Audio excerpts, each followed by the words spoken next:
በአዲስ አበባ ጉዳይ ፍንፍኔ ሲባልኛ በረራ ብለን አልገባንም።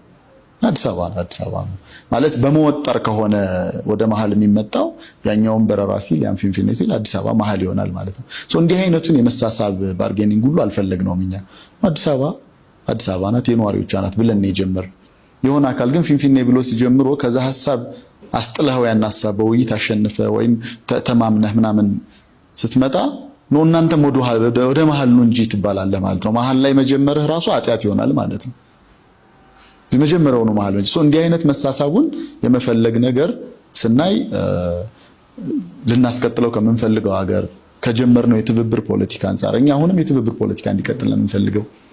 አብረን በመስራታችን መንግስታዊ ተቋማትን በማየታችን አጠቃላይ በትብብሩ መንገድ መሄዳችን ያስከፈለው ዋጋ ቢኖርም ነገር ግን አሁንም ያለው አማራጭ በሰላማዊ ትግል እንደዚህ አይነት ወቅት ላይ ማለት ይሄ አንድ ብቻ አይደለም ባይዘው በዚህ ላይ የልዩነት ሐሳብ ተነሳ ወደፊትም የልዩነት ሐሳቦች ሞቅ ብለው ቀዝቀዝ ያሉ የምንተባበርበት ቦታ እንተባበራለን።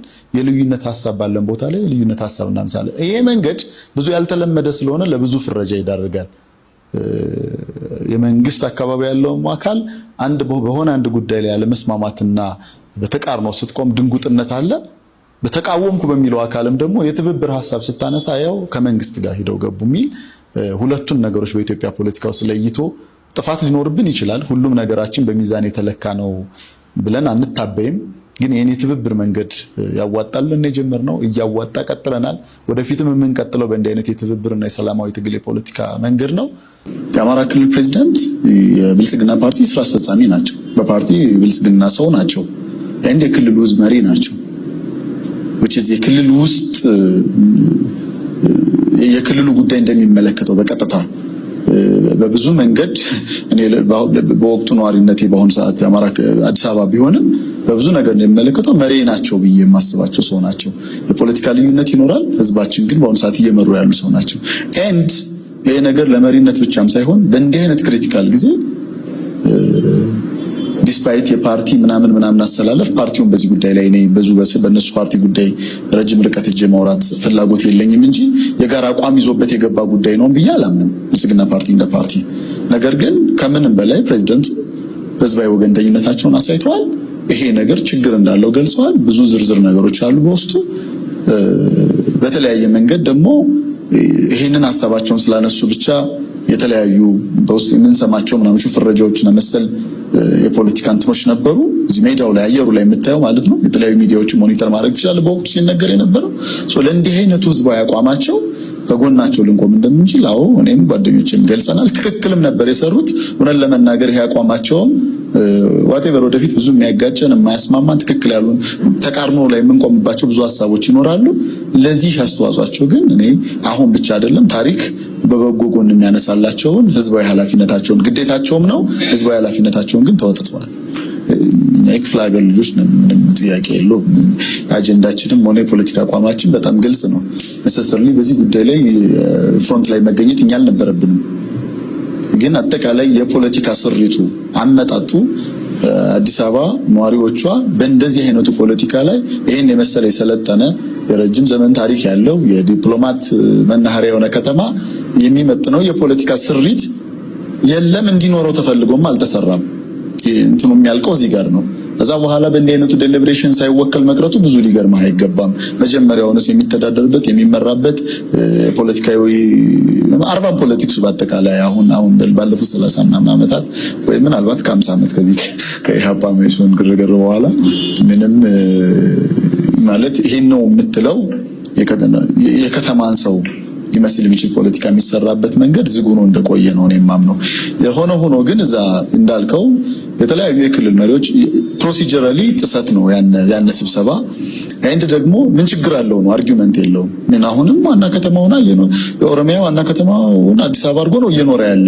ምን ችግር አለው በህገ መንግስቱ ቢቀመጥለት ነው አርጊውመንቱ። ይሄ ታች ተደርጎ አልቋል። ይሄ ክርክር ምን ችግር እንዳለው ለምን እንደማይሆን መሆን ካለበት በምን አግባብ እንደሚሆን 27ቱ ምክረ ሀሳቦች ላይ ኦሮሚያንም አዲስ አበባንም ድሬዳዋንም ሌሎች ነገሮች የሚመለከቱ ጉዳዮች በ27ቱ ምክረ ሀሳቦች ላይ አልቀዋል። ምክረ ሀሳቦቹ የተለየ ሀሳብ አለባቸው። በምክረ ሀሳቡ ላይ ባይዘው ይሄኛው ሀሳብ እኮ እንዳንድ አማራጭ ተደርጎ ተቀምጧል። ብቸኛ ሀሳብ ለማድረግ የሚደረግ ጥረት ነው ባይዘው ነጥቡ ብቸኛው ሐሳብ ይሄኛው እንደሆነ እንጂ ሁለት አንድ በኩል የአፍሪካን የኢትዮጵያ መዲና ናት፣ የዲፕሎማት ኮሚቴ መቀመጫ ናት፣ ከኦሮሚያ ጋርም ሆነ የሚያገናኝ የጋራ ጥቅም ጉዳይ በምክር ሐሳቡ ተቀምጧል። በሌላ በኩል ደግሞ የኦሮሚያ ዋና ከተማ ጭምር ተብሎ በህገ መንግስቱ ይግባ የሚለውም ደግሞ እንደ አማራጭ ሐሳብ ተቀምጧል እኮ።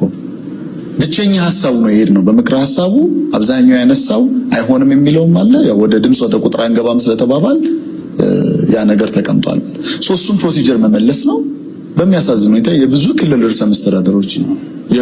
ርዕሰ መስተዳድሮች ባይዘው በጣም ኢትዮጵያ ሊያውቀው የሚገባው ጉዳዩን የሁለት ክልሎች በማስመሰል የአማራና ኦሮሞ በማስመሰል ምን ችግር አለው የሚል እዚህ የሚኖረውን አጠቃላይ ኢትዮጵያዊ ብሔር ብሔረሰብ ግምት ውስጥ ያላስገባ ዝም ብሎ በጣም ሻሎ በሆነ መንገድ ምን ችግር አለው አሁንም መቀመጫ በህገ መንግስት ዓለም አቀፍ አሰራርም የኢትዮጵያን አጠቃላይ ፍራጃይል የሆነ የፖለቲካ ሁኔታም ግምት ውስጥ ያላስገባ አቦሰጥ የሆነ ንግግር ሲያደርጉ ነበር። ሆኖም ያን መድረክ መፍትሄ አላመጣም። ሽማግሌዎች ምናልባት በግል የማህበራዊ ትስስር ገጾች ላይ የሆነ ልጥፍ አጋርተው ነበር እኛ ከርሶ ጋር ነን የሚል ምናልባት የአማራ ክልል ፕሬዚዳንትን እንትን ብለውና ይሄ አይነት ሁኔታውን ስለተመለከቱ ነበር።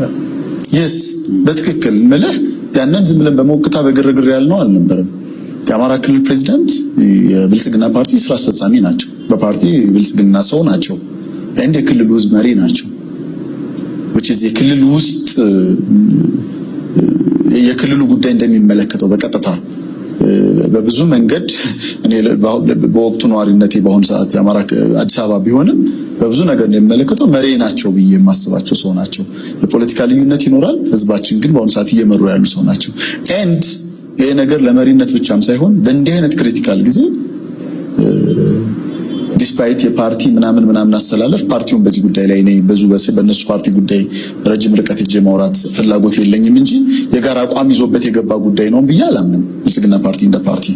ነገር ግን ከምንም በላይ ፕሬዝዳንቱ ህዝባዊ ወገንተኝነታቸውን አሳይተዋል። ይሄ ነገር ችግር እንዳለው ገልጸዋል። ብዙ ዝርዝር ነገሮች አሉ በውስጡ። በተለያየ መንገድ ደግሞ ይሄንን ሐሳባቸውን ስላነሱ ብቻ የተለያዩ በውስጡ የምንሰማቸው ምናምን ፍረጃዎችና መሰል የፖለቲካ እንትኖች ነበሩ። እዚህ ሜዳው ላይ አየሩ ላይ የምታየው ማለት እኔ በጣም አስገርመውኛል የዛሬዎቹ አጀንዳዎች። የእርቅ አሰራር ስርዓት ይሄን መቼ ነበር ልናስብበት የሚገባው?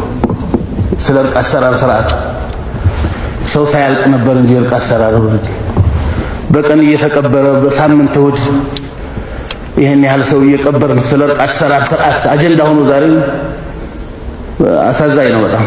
የጤና መድ የቋሚ ኮሚቴ አመራሮች ሹመት ለሴሪሞኒ ማለት ነው። ሴሪሞኒ ነው ዛሬ ወገባችን መቆረጥ ያለበት። ጀምረዋል እኮ ሰዎቹ ስራቸውን ጀምረዋል። እና ትንሽ እየተፈጠረ ያለውን አደጋ እየተመለከተ ነው አይመስለኝም። ትክክልም አይደለም። ዛሬ በዛ አጀንዳ ላይ ይህ ምክር ቤት መዋየት አይመጥንም። ለምክር ቤቱም እንትን አይመጥንም፣ ለደረጃውም አይመጥንም። ዛሬ መነጋገር ካለብን በሌላ ጉዳይ ነው። ሞሽኑን ከተከበሩ አፈ ጉባኤ በአጠቃላይ ጉዳዩ ላይ ያጠፍጣፋ ጧጠፋ ይላል የሀገራችን ሰው። 17 ባንክ ቁጭ ብለን ሲዘረፍ መንግስት ባለበት ሀገር ሲዘረፍ በሀብት ራሱን ሲያጀልት ይሄ ዘራፊ ገዳይ ቡድን በሀብት ሲጠናከር በሪሶርስ ሲጠናከር ዝም ስንለው የዛን ጊዜ ሞቷል። ለመሆኑ አገር አለን? ዜጋው እንደ ቅጠል ሲረግፍ ዝምታን የመረጠ መንግስት የህልውና ትርጉሙ ምንድነው? ለስልጣነ ስጋት ሲመጣ ድሮን የምታወርድበት እጅህ በወለጋ ንጹሃን ከገዛ ቤታቸው ጋር አመድ ሲሆን ለምን ሽባ ሆነ? ለመግለጫ የማይታክተው ምላስህ የንጹሃን ደም ሲፈስ ለምን ተሳሰረ? የመንግስት ዝምታ ግዴለሽነት ብቻ አይደለም፣ ለገዳዮቹ የሚሰጥ አረንጓዴ መብራት ነው። ወለጋ የኢትዮጵያ ካርታ ላይ የለችም ወይስ የሰዎቹ ደም ቀለሟ ይታያችሁ? መንግስት ሆይ ዝምታ የታሪክ ተጠያቂ ያደርጋል። ዛሬ የወለጋን ደም ችላ ብለህ ነገ ሰላም ሰብካለሁ ብትል ማንንም አይሰማ። መፍትሄው አንድ ነው። የዜጎችን ደህንነት ማስከበር ካልቻልክ ውድቀትህን አምነህ ኃላፊነት ውሰድ። ይህ ዝምታ ያንገሸገሻችሁ ሐሳባችሁን በኮሜንት ግለጹ። ቪዲዮውን ሸር በማድረግ ድምጻችን እናሰማ። ዝምታችን ይብቃ።